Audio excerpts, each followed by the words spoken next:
Hey guys, welcome back to another video. My name is Dylan and the SATs 2024 are officially over. Now there are thousands of you on our channel right now who are probably watching this video and thinking, well, what's he going to do now? Because I've done lots of prep. You guys have been so grateful. It's been amazing reading the comments. I want to say thank you for joining us on this journey.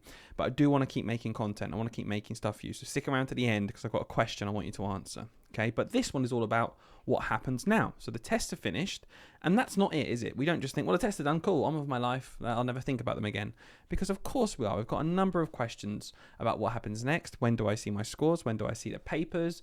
What does it mean for me in the future? And I'm going to try and answer all of them right now. So let's dive straight in. And the first thing that I know when I sat the papers was, when can I see the answers? When can I see what's going to happen? Because at the minute, there's something called an embargo. And that sounds quite serious. But an embargo is simply just a rule where you are not allowed to talk about something. And this is really important. We are not allowed to talk about anything to do with these papers until the embargo is lifted. And that's usually, probably, based on history, at the end of May. So not too long to wait.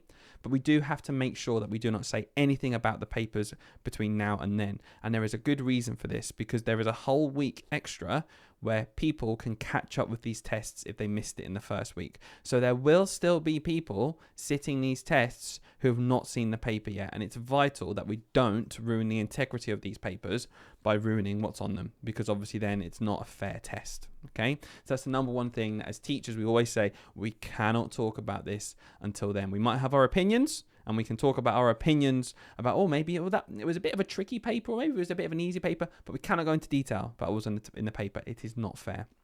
However, the government do release all of these tests at the same time, and they lift the embargo and they say, cool, it's fair now. And how do we know this? Well, guys, just look at our channel. We've spoken through and talked through every single previous paper. So it does become into the public domain. We just have to wait for a bit. And as soon as that happens, which again is not that long away, maybe a week or two, but we'll tell you when, we will go over these papers and release a video immediately. So we are the place to be, guys. I'm going to tell you now, subscribe to this channel, because we'll be releasing the GPS paper, including spelling, the reading comprehension paper, and every single maths paper as soon as we're allowed. So if you subscribe and hit the notification bell, you'll be one of the first people to see it on our channel. So make sure you're doing that. So when can I see the answers? Not long, a week or two. And we're the place to come to see those answers. Not only to see the answers, but I will talk for exactly how to answer every single question, which questions were really hard, which questions were quite easy, actually, and you can see exactly how you've got on. This is way before you get your marks back, by the way. So remembering what we put on the test, we can start to think, oh, I got that right. Oh, I got that tricky one wrong, and here's why. So yeah, stick around. We're going to be going through that. Another question is thinking, well, what happens in school now? I get this question all the time because it seems like a really huge build up to these tests, but we do still have about 8 weeks of school left, 7 or 8 weeks of school left. So what happens in school now? Do I just stop bothering? Do we just stop trying? Do the teachers stop teaching? No, but traditionally, particularly on the Friday of SATs week where there are no tests and you've done them all, you tend to do something a bit more fun. Yeah, that tends to be what happens. And I've got some pictures here, some examples of what people have told me they've done before. They've had trips to a theme park.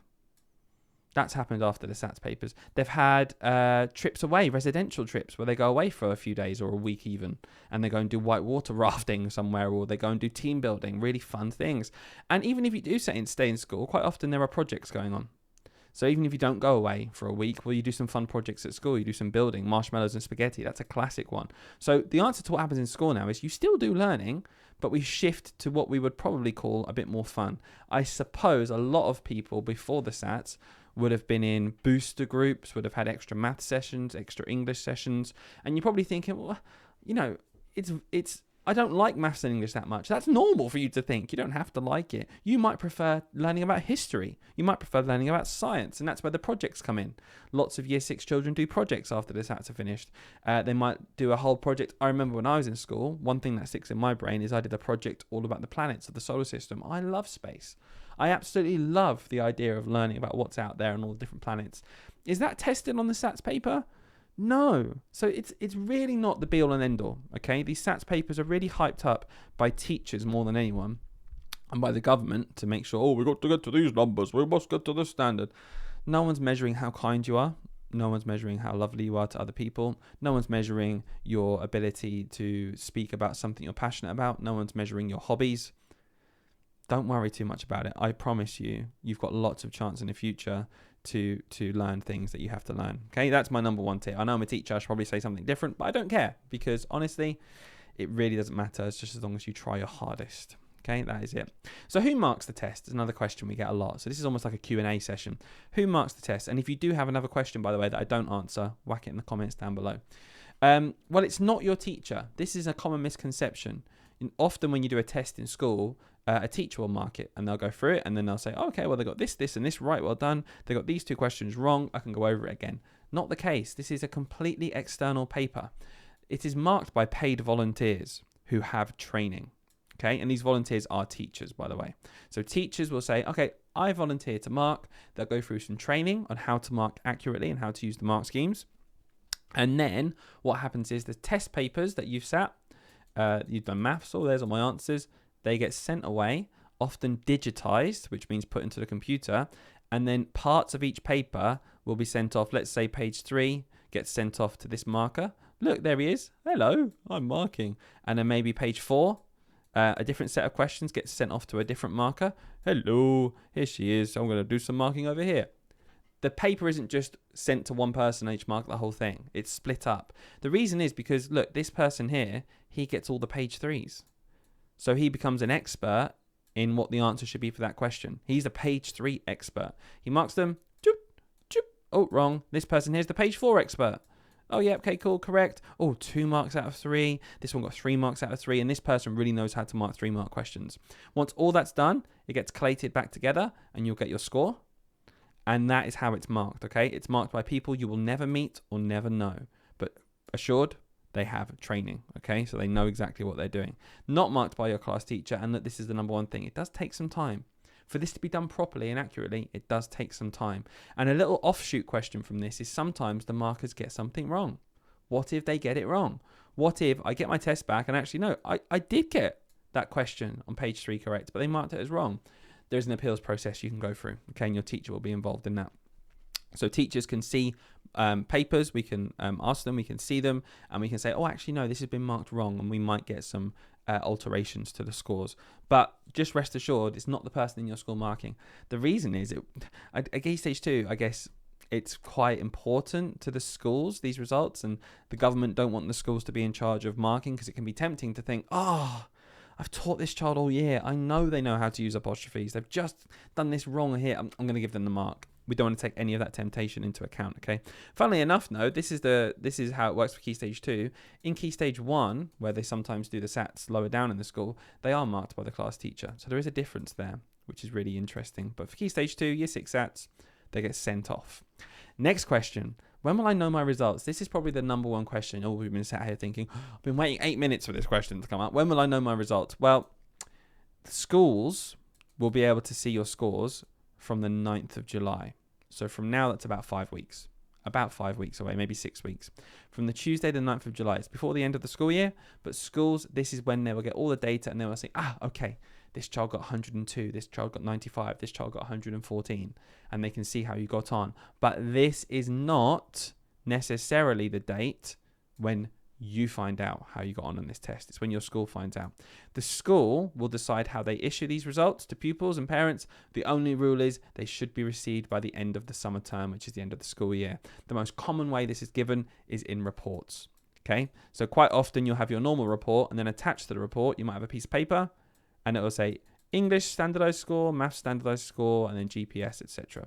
Anything that was externally marked might be on a separate piece of paper that's stapled or given to you separately. I don't know. It's down to each school. But the point is, again, you do have a bit of a wait. Something to consider is that the date that the embargo is lifted and we can see the papers is way before the date when you'll get your score. So we often get like a weird few weeks where we can all see the papers. We can all kind of remember what we put on each question. And we can say, well, I got that right, I got that wrong. We can start to work out what we got, but we don't have our official marks back until just before the end of the school year. So when will I know my results? Well, you know what?